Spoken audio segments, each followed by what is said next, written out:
I don't think Kamala Harris lost because she didn't appear on Joe Rogan. I think it's strange to make that argument. I think she could have had a viral moment that could have worked in her favor, potentially. But the odds of that at that point, I think it was too far gone at that point. Perhaps if it were September, if there was more of a runway instead of the waning weeks of the election, if it were a month out, 2 months out, maybe it could have made some kind of effect if she came off well. But I don't think that's it. I do think she has a couple of valid points. I think part of it is the vessel, is the storyteller, is the person articulating the message. Now, if the person articulating the message makes sense and is coming off well and can paint a grand picture of the future, a picture of the future that you want to be a part of, like Barack Obama did, like Bill Clinton did, like JFK did, like LBJ did, you can be highly successful. The trouble is, I didn't get that sense in the messaging from post-Obama land and even mid-Obama land, but especially post-Obama land, that there was no clear vision of what an American Democrat looks like. And that's messaging. That's a mix of policy and it's a mix of messaging. It's choices that the party's made. So the question is, what's that grand picture? What's that picture? It's building a movement. What kind of world do you want to make that can make me being, an American voter, to make American voters want to be a part of it? What's the grand story that you're telling? And honestly, there hasn't been one since Bernie Sanders. The argument that Hillary made, the argument that Kamala made, the argument that Biden made largely was, hey, we're making history again. And that's not enough. Not in hard times. In hard times, it's not enough just to, hey, let's go make history. And we're in hard times. In hard times, you need to hear, hey, how are you going to steward us into the next positive world to come? And the Democratic Party just doesn't have a sense of that, at least not at this point. And it's going to take a while, I believe, for them to sort of figure out how to articulate their beliefs or to reshuffle themselves.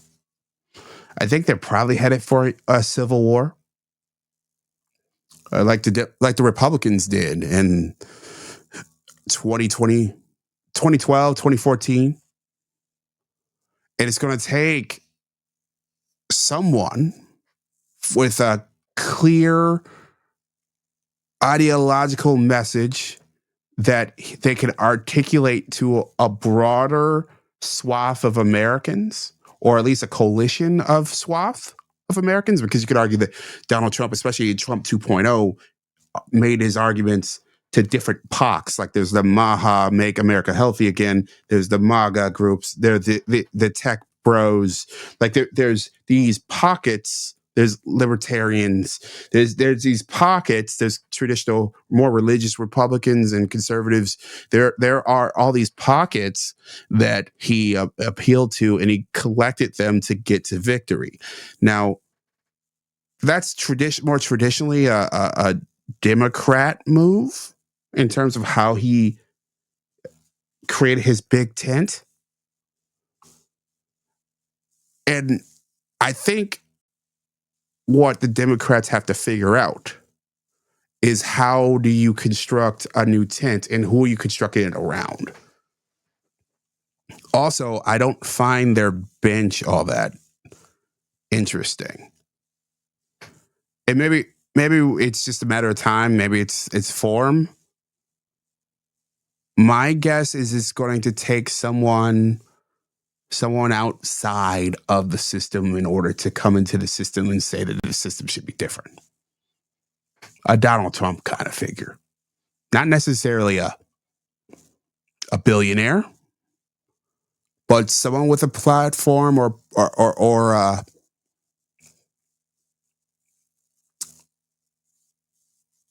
who's already a celebrity, already a well-known figure. Someone like Jon Stewart is who I predicted, who can step up and fill the breach. We'll end it here. Democratic Party is principled. I do think that, and sometimes I don't want to say too principled because that is not a good thing to say. Mm-hmm. But I think principled, yes. The Democratic Party writ large are defenders of institutions that make the country run, the rule of law. This is part of the problem, right? Right. They are believers in the separation of government. Here's where we're getting into it. So I think other people would say that's a veneer. And that what Donald Trump is doing is he's actually explicitly exposing the dark heart of how the world actually works. Sort of that idea of, hey, man, it's corrupt. And I know how to run a corrupt system of quid pro quo. I mean, look, this is the final boss battle in some ways of Citizens United, where they're basically saying, money talks, bullshit walks, and that's how things are done. I mean, they're making it so that United States companies can't get in trouble for bribing foreign leaders. The foreign leader bit I find interesting. I'll have to dig in further before I take a stance there. What I will say is the Democrats outraised Trump 2.5 times over. Both times.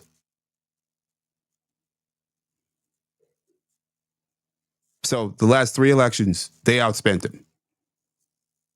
So if this is about money and Trump taking power is about money in politics, is kind of, that's a bad argument. Now, I don't know specifically of this argument that he's making about foreign leaders being bribed. I'll have to look into that further. I'll come back on that one. But if the argument is that Trump is in power because he's rich, that's a really weak argument, John. John, you're better than that. Stop it. When he said that he was draining the swamp, right? I understood that as, or I understand that phrase as, we are going to crack down on. Not necessarily. I mean, a phrase like drain the swamp. It's like any other big, broad phase, like hope and change is similar, where it's like, okay, so what are you hoping for and what do you want to change? I think anyone could argue that there's a need for hope and a need for change. So it's kind of broad and specious. So drain the swamp. So it's like, okay, I think the argument is kind of like, is there, I think just about anyone can agree that there's a swamp in Washington and it probably does need to be drained. It's the question, which creatures do you want to drain and which creatures do you want to keep? And I think Democrats and Republicans and conservatives and progressives would argue which swamp creatures you want to keep around and which ones you don't. That's just the fact of the matter. And so a phrase like drain the swamp it's not one thing. it's a great piece of messaging in that you're like, this is something that's everything to everyone. It is what you make of it. It's a Rorschach test. And I'll let John finish his thought. I think what he's saying is that's not how the world works. So I am going to exploit corruption because we're the biggest bullies on the planet. And it's time that we swing our thing and make that happen and say things like, hey, Canada. I mean, why are you going? Why Canada? But is he basically exposing how the world and how business actually works? I'd argue probably, and I'd argue that probably how that how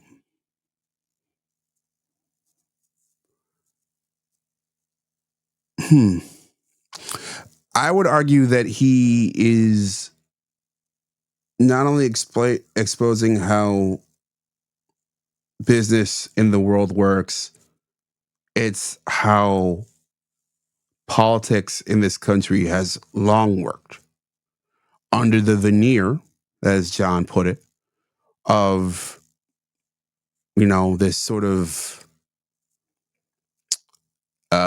fake diplomatic approach. There's always been threats. I mean, the famous one that jumps out to me is Joe Biden talking about like threatening the people of Ukraine, the Ukrainian government, to fire somebody over $1 billion in aid, and then he got what he wanted. Because threats and covert stuff like USAID are how things have worked and continue to work. And it's one of, and I'll close with this because I could go on all day.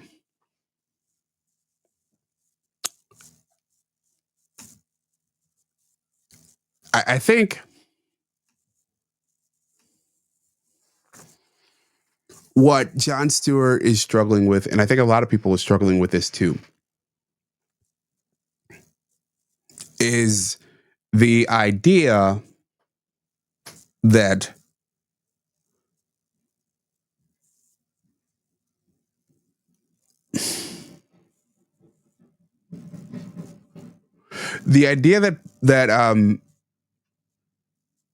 that it's losing. It's the idea that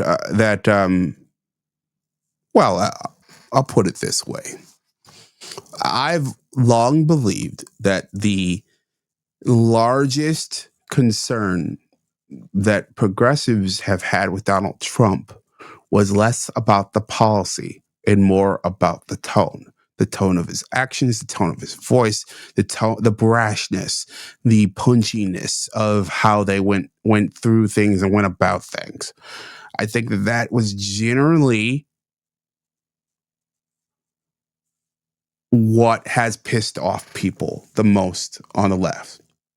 They think that there is this there's this assumption that there is this mannerly politics that existed that I don't believe ever did. And they believed the veneer was reality. And Trump was like, screw the veneer. That's it for today. Thanks for listening. If you've been listening to this far, please like, share, and subscribe. Once again, I'm James Brown. And as always, be well.